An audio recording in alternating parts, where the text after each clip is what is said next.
Hello guys, welcome back to another video. As always, I am so excited to have you guys here. If you're new here, hello, my name's Claire. I'm a naturopathic doctor. I practice in Toronto, Canada. And on this channel, I really like talking about how to take a really holistic approach to your health and tangible ways that you can improve your health, your energy, your vitality, your health span, and your lifespan. So if that is something you are interested in, definitely click the subscribe button because we would love to have you guys here every week. But for my last video of 2024, I thought I would talk about what I would focus on if I really wanted to improve my health in 2025. I saw a reel the other day on Instagram that talked about how we are truly minoring in the majors and majoring in the minors when it comes to our health. And I really think that this could not be more true in the end of 2024. You guys know I'm very passionate about focusing on the basics when it comes to your health, really focusing on those pillars of health: diet, lifestyle, sleep, stress, exercise,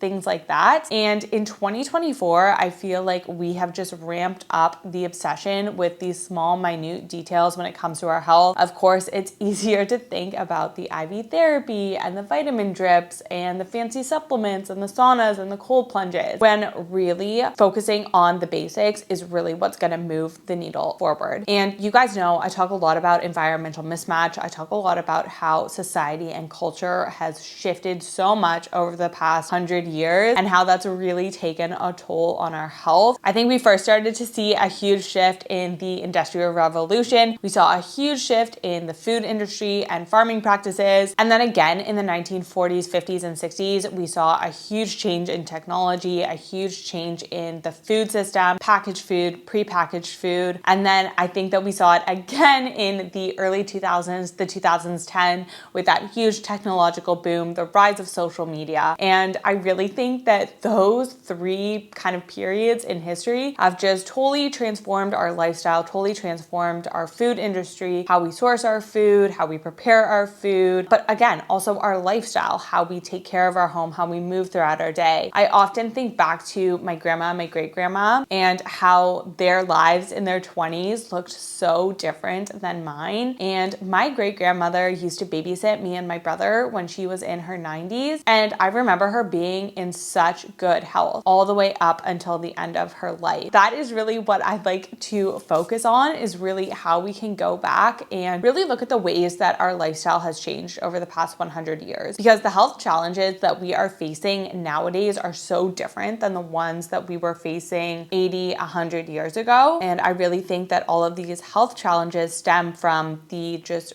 really drastic change in our lifestyle. So with that being said, I wanted to talk about 7 things that I would really focus on if I wanted to improve my health in 2025. So grab a pen, grab a piece of paper, write these down, think about how you can incorporate them into your life, and let's get into the video. So the first thing that I would really focus on is diet. You guys know that I post a lot about nutrition on this channel because I do think that it does play such a large role in our health. But again, I think that we are way overcomplicating nutrition or just focusing on nitty-gritty details that are not actually going to move the needle forward that much. So you guys know that I really emphasize a whole food based diet, getting the vast majority of your calories from whole foods, having an emphasis on protein, fiber, and polyphenols in your diet. So with fiber, we want at least 30 grams per day. I really shoot for about 10 grams per meal, and we want it from a diverse fiber source. So we are trying to get about 30 different plants per week. Fiber is so important for so many different aspects of our health. Our gut microbiome really feeds off of fiber, and we really want a diverse microbiome. And that's why having a diversity of fiber is so important in our diet. And I always say that the gut microbiome, it feeds off of fiber and polyphenols. And polyphenols are those colorful components of fruits and vegetables and different foods. So when you think of berries, beets, red bell peppers, orange bell peppers, right? Those bright colors are polyphenols. So we're trying to get as many of those in our diet as well. And then really focusing on making sure that we're getting enough protein as well. I always aim for about 25 to 30 grams of protein per meal. Protein is really important for satiety and keeping us full and satisfied in between meals, but it also breaks down into amino acids that are incredibly important for so many different functions within the body. So if I was looking to improve my diet in 2025, I would start planning my meals out in advance. You don't have to necessarily meal prep, but at least have different components of your meals prep, especially if you have a job or you're a mom or you're just busy throughout the week, you want to make sure that you're setting yourself up for success. And then I would really base my meals around making sure that I have lots of whole foods, protein, fiber, and color at every meal. And the next thing that I would focus on is making sure that I'm getting enough exercise during the week and enough movement throughout my day. And I really differentiate exercise and movement, especially when I'm talking to patients, because I really see them as two different things. So exercise, we are looking at more intense, vigorous exercise, at least 150 minutes per week. That may look like 5 30-minute workouts. And we want to make sure that we are challenging ourselves both physically and mentally in those workouts. For women, I always recommend having at least some of those workouts being strength-based workouts, especially as we move in perimenopause and menopause. We know that we lose muscle mass more quickly, and muscle mass is so important for a lot of functions in the body, but specifically for metabolic health. We also see that blood sugar control changes in perimenopause and menopause, and having a good amount of muscle mass can really help with mitigating those changes. So I always say, no matter what your age is, it's a great time to start weightlifting or resistance training. I really have patients do about 3 workouts per week that are strength-based. So maybe an upper, lower, and a full body, or if you want to do 3 full body workouts, whatever works for you. And then that still leaves us a few other workouts to do, maybe a cardio-based one, maybe more of a high intensity interval workout, or whatever workout you enjoy. I really say that the best exercise plan is the one that you enjoy and that you'll stick to. So make sure that it's sustainable. But if you want to be a little bit more strategic, I would definitely make sure that you're prioritizing those strength workouts. And then in addition to workouts, I want to make sure that we're getting enough movement throughout the day. I talk a lot about how humans have really engineered a lot of movement out of our day with cars, escalators, elevators, all of these gadgets, vacuum cleaners, and dishwashers. We have taken a lot of that physical manual labor out of our day and replaced it with very sedentary jobs. Although working out in the morning or in the evening is great, it does not replace moving throughout your day. It's so important for lymphatic drainage, for cognitive function, for mood. So I really aim for at least 10,000 steps per day. But if that seems like a huge jump, maybe you want to start out with 6,000 or 7,000. And then also just making sure that you are getting up and stretching and moving around at regular intervals throughout the day, especially if you have a more sedentary office job. The next thing that I would work on is nervous system regulation. I always get questions about this on my Instagram. Basically, I'll give you guys the Coles notes of the nervous system. So in our autonomic nervous system, which is the nervous system that controls all the automatic functions within our body, we have 2 branches. We have our sympathetic and our parasympathetic. And our sympathetic is our fight, flight, freeze, or fawn. It's our stress response. It's how we respond to stressors in our environment. And then our parasympathetic is our rest and digest. This is where blood flow gets shunted to our digestive organs. We can have tissue repair, healing, rest, recovery within the body. The issue is that so many of us spend so much time in the sympathetic nervous system. We have so much activation in our modern world, and we have a really hard time moving back into the parasympathetic. I think a lot of us weren't taught how to properly regulate our nervous system, how to properly self-soothe, how to move out of the sympathetic into the parasympathetic. And then sometimes we just get busy and we actually just forget. But it's really important that we are regularly moving ourselves back into the parasympathetic throughout the day. I talk a lot about how if you wait to the end of the day to kind of reset your nervous system after being at work for 8 hours, jumping from stressful meeting to stressful meeting, and then you go to the gym and then you're trying to make dinner, and then it's 9 p.m. and you're trying to calm yourself down and go to sleep, it's going to be very, very hard for you to move out of the sympathetic back into the parasympathetic. And chances are you're not even going to have enough emotional energy to actually do any sort of nervous system work. Very, very important to make sure that we're doing little practices throughout our day that are going to bring us back into that parasympathetic. I like to do things that are going to activate the vagus nerve, which is the main nerve in the parasympathetic nervous system. So anything like deep breathing, humming, singing, those are all going to activate the vagus nerve. Other great techniques are just going out for a walk, getting out of that environment that is really activating you. That's going to be incredibly important. And then I think one of the most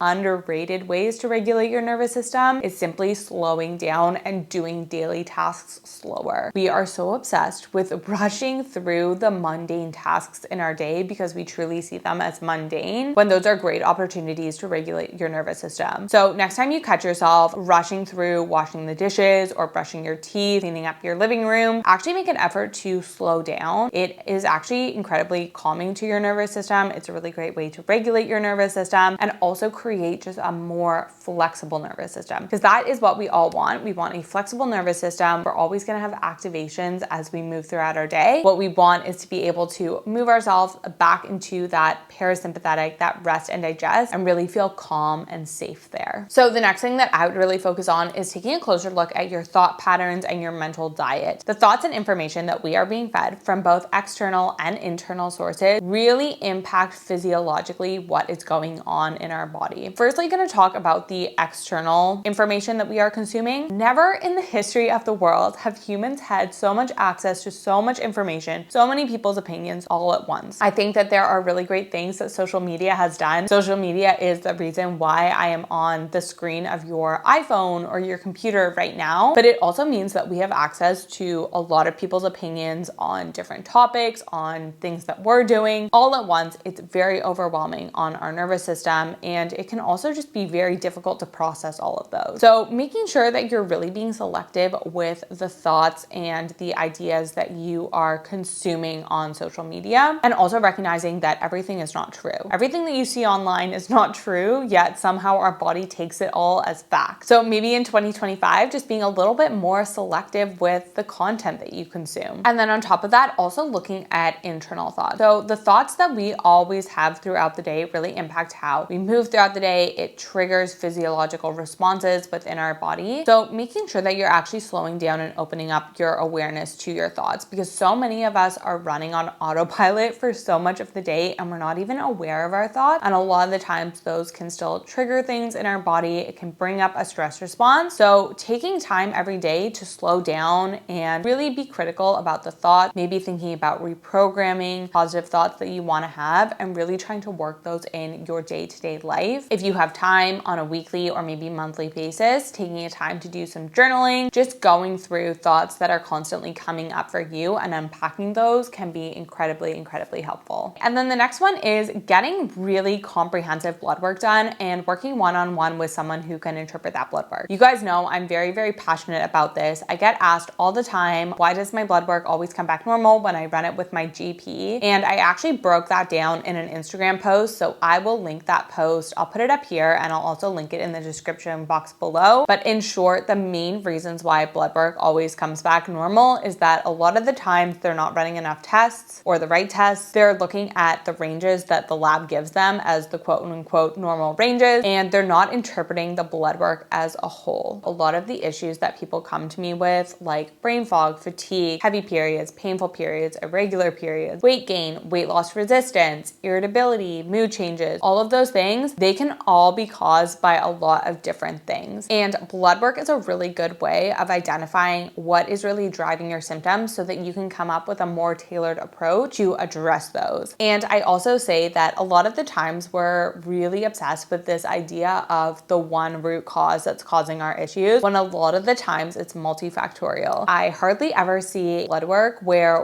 one marker is way off and everything else is perfect and in optimal range. Instead, a lot of the times it's a little bit of nutrient deficiencies and the thyroid's not working too well, the liver enzymes are a little bit off and the CBC is not great, and all of a sudden we have all of these things that are piling on. So getting really, really comprehensive blood work is so, so important, and if you have access to it, it is definitely something that I would recommend. The next thing is reducing chemicals within your house and your household. This is something that I talk about quite a bit, but especially as women with the cosmetic industry, the personal care industry, we are just exposed to a lot more chemicals than we were 30, 40, 50 years ago. And my approach to this is very much slowly replace things as you use them up. You do not need to go out and buy a bunch of new products, and also try and take a look at where you can reduce your consumption. I actually think that we need to focus on just reducing the amount of products that we use in our day-to-day life anyway. Yes, we can focus on switching to clean options, and I definitely think that that's important, but also just reducing products. products in our life. I really focused the past few years on really streamlining my personal care products, trying to minimize the amount of serums and face creams and makeup products that I use and really just go down to the necessities, the things that I find really improve my skin and my hair. And then when it comes to dish detergent, clothing detergent, just choosing cleaner options where I can. Yeah, looking at ways that you can lower your chemical burden. Okay, and then the last thing that I would recommend is trying to introduce more white space into your day. This is a concept that I've really been focusing on over the past few months, and I found it's made a huge difference in my mental health. And it's the idea that we've really manufactured white space out of our day. We are constantly stimulated, we're constantly entertained between podcasts, audiobooks, music, TV shows in the background. We have so much stimulation, there's really no space for that white or blank space. And you think back to 50, 100 years ago, people were just bored. Like, people used to just be bored. And we don't seem to have that luxury anymore. If we're ever bored or we have free time, you can always seem to fill it with some sort of entertainment. And white space allows us to actually think and actually reflect and have thoughts. And sometimes you just sit there and you're shocked at what will pop into your brain. It's crazy. And I think one of the reasons why so many people are really struggling and feeling burnt out is because they're living out of alignment. And I think that a lot of us are living out of alignment because we don't actually know what we want. And I think that we don't actually know what we want because we don't take the time to sit down, allow our mind to be blank, and allow ourselves to think about what we want. We're also constantly bombarded by other people's lives, other people's lifestyle, and it can make it seem like we want something. And I also want to say that liking something and wanting something are two different things, especially when it comes to life and lifestyle. So allowing yourself to have more white space in your day, just giving yourself time to think,